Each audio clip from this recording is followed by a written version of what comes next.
നമസ്കാരം, ഞാൻ doctor Riju, ABC hospital മഞ്ചേരിയുടെ സീനിയർ കൺസൾട്ടൻറ്റ് ഓർത്തോപെഡിക് സർജനാണ്. ഇന്ന് നമ്മൾ സംസാരിക്കാൻ പോകുന്ന വിഷയം കഴുത്ത് വേദനയെക്കുറിച്ചാണ്.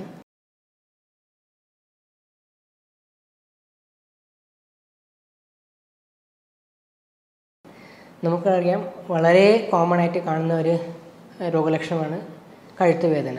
കഴുത്ത് വേദന പല രീതിയിൽ വരാം.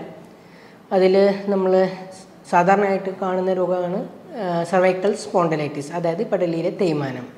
രണ്ടാമത്തെ അസുഖമാണ് സർവൈക്കൽ ഫേഷ്യൽ പെയിൻ, അതായത് പെടലിയിലെ നീർക്കെട്ട്. അത് പോരാഞ്ഞിട്ട് പെടലിയിലെ കയ്യിലോട്ട് പോകുന്ന ഞരമ്പിൻ്റെ ബ്ലോക്ക് വന്നാൽ സർവൈക്കൽ റാഡിക്കുലോപ്പത്തി. അങ്ങനെ 3 തരത്തിൽ നമുക്ക് വേണമെങ്കിൽ അസുഖത്തിനെ കുറിച്ച് പറയാം. ഈ 3 കാരണത്താലും കൂടുതലായിട്ട് കഴുത്ത് വേദന വരാം.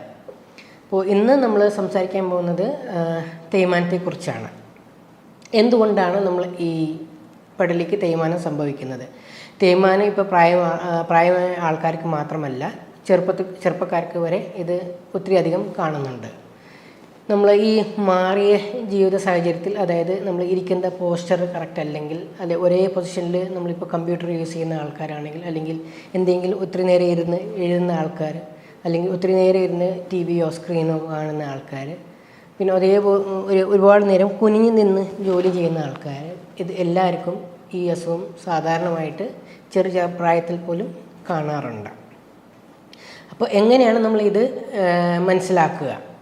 ആദ്യമേ പറഞ്ഞ പോലെ രോഗലക്ഷണം തന്നെയാണ് ഇതിൻ്റെ മെയിൻ നമുക്ക് കണ്ടുപിടിക്കാനുള്ള രീതി.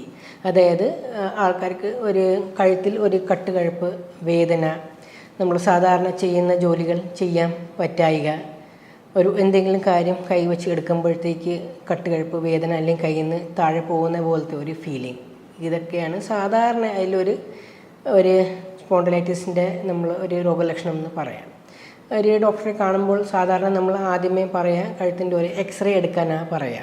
അതായത് നമ്മൾ എക്സ്റേയിൽ വച്ചിട്ട് എങ്ങനെയാണ് അതിൻ്റെ ഒരു എല്ലിൻ്റെ പൊസിഷൻ എങ്ങനെയാണ്, അതിൽ നീർക്കെട്ട് വല്ലതും ഉണ്ടോ, അതിൽ നമ്മൾ വേറെ എന്തെങ്കിലും തേയ്മാനത്തിൻ്റെ ലക്ഷണങ്ങൾ എന്തെങ്കിലും ഉണ്ടോ, അതൊക്കെയാണ് ആദ്യമേ നമ്മൾ അതിൽ എക്സ്റേ വെച്ച് നോക്കുക. പിന്നെ ആവശ്യമുണ്ടെങ്കിൽ MRI അടക്കം ചെയ്യേണ്ടതായിട്ട് വരും. പക്ഷേ അത് ആദ്യം ഇത് നോക്കിയിട്ട് അതിൽ ആവശ്യമുണ്ടെങ്കിൽ മാത്രമാണ് അത് ചെയ്യാറുള്ളത്. അപ്പോൾ നമ്മൾ ഇനി അതിൻ്റെ എന്തൊക്കെയാണ് അതിന് നമ്മൾ ചികിത്സാ രീതികൾ, അല്ലെങ്കിൽ അത് വരാതിരിക്കാൻ എന്താണ് നമ്മൾ ചെയ്യുക? എപ്പോഴും നമ്മൾ തുടങ്ങുന്നത് നമ്മൾ പോസ്ചർ ചേഞ്ച് വരുത്തുക. അതായത് നമ്മളിപ്പം ഇരിക്കുമ്പോൾ പ്രോപ്പറായിട്ട് ഒരു കസേരയാണെങ്കിൽ ബാക്കിലോട്ട് ചേർന്ന് ചാഞ്ഞ് ഇങ്ങനെ ഇരിക്കുക, കഴുത്തിൻ്റെ ഐ കോൺടാക്റ്റ് സ്ട്രെയിറ്റ് ആയിട്ട് വയ്ക്കുക. എന്നിട്ട് നമ്മൾ എന്തെങ്കിലും ജോലി ചെയ്യുമ്പോൾ അങ്ങനെ കമ്പ്യൂട്ടർ ആണെങ്കിൽ അങ്ങനെ ഇങ്ങനെ കൈവച്ച് അങ്ങനെ യൂസ് ചെയ്യുക. കുറച്ച് നേരം ഒരു 3/4 മണിക്കൂർ അല്ലെങ്കിൽ 1 മണിക്കൂർ അത് അങ്ങനെ ചെയ്തതിന് ശേഷം ഇടയ്ക്ക് ഒരു ബ്രേക്ക് എടുക്കുക, കഴുത്തിന് ഒരു മൂവ്മെൻറ്റ്സ് കൊടുക്കുക. അതൊക്കെ ഒരു ബ്ലഡ് സർക്കുലേഷൻ കൂട്ടാനും ഒരു പൊസിഷൻ മാറാനും അത് സഹായിക്കും. പിന്നെ അതിനുശേഷം കുറച്ച് ബേസിക് ആയിട്ടുള്ള എക്സസൈസ് ഉണ്ട് കഴുത്തിൻ്റെ.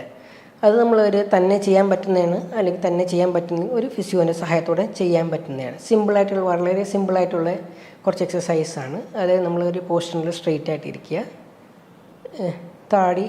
താഴത്തേക്ക് മുട്ടിക്കുക, അതേപോലെ പരമാവധി പുറകോട്ട് കൊണ്ടുപോവുക, പിന്നെ തിരിച്ച് അതേ സെൻറ്റർ പൊസിഷനിൽ കൊണ്ടുവരിക. തോള് സൈഡിൽ വച്ചിട്ട് തന്നെ ചെവി തോളിൽ മുട്ടാൻ ശ്രമിക്കുക, 2 വശവും അതേപോലെ ചെയ്യുക.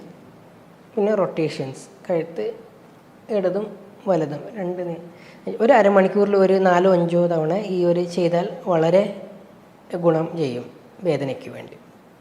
അത് പോരാഞ്ഞിട്ട് ഇതിൻ്റെ കൂട്ടത്തിൽ ഇതേപോലെ എപ്പോഴും നമ്മൾ വേദന നീര് ഉണ്ടെങ്കിൽ അതിന് നമ്മൾ കുറച്ച് മരുന്നുകൾ പ്രിസ്ക്രൈബ് ചെയ്യാറുണ്ട്. പക്ഷേ അത് ഒരാവശ്യമുള്ളപ്പോൾ മാത്രം കഴിക്കത്തക്ക രീതിയിൽ, അല്ലെങ്കിൽ ആദ്യത്തെ ഒരു വേദന മാറുന്ന വരെയാണ് അത് നമ്മൾ ഉപയോഗിക്കുക.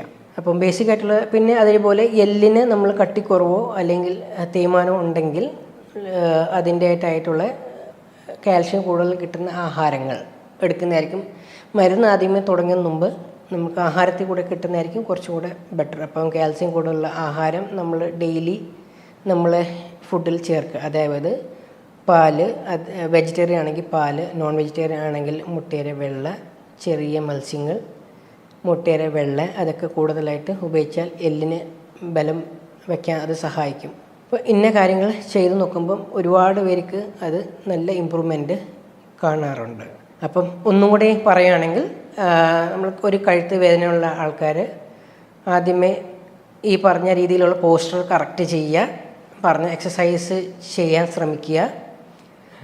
ഇതിൽ ഒന്നും മാറുന്നില്ലെങ്കിൽ അല്ലെങ്കിൽ അതിൽ കൂടുതൽ വേദന തോന്നുകയാണെങ്കിൽ അടുത്തുള്ള ഒരു ഓർത്തോൻ്റെ ഡോക്ടറെ കാണിക്കുക. അദ്ദേഹം പറയുന്ന നിർദ്ദേശങ്ങൾ അതേപടി അനുസരിക്കുക.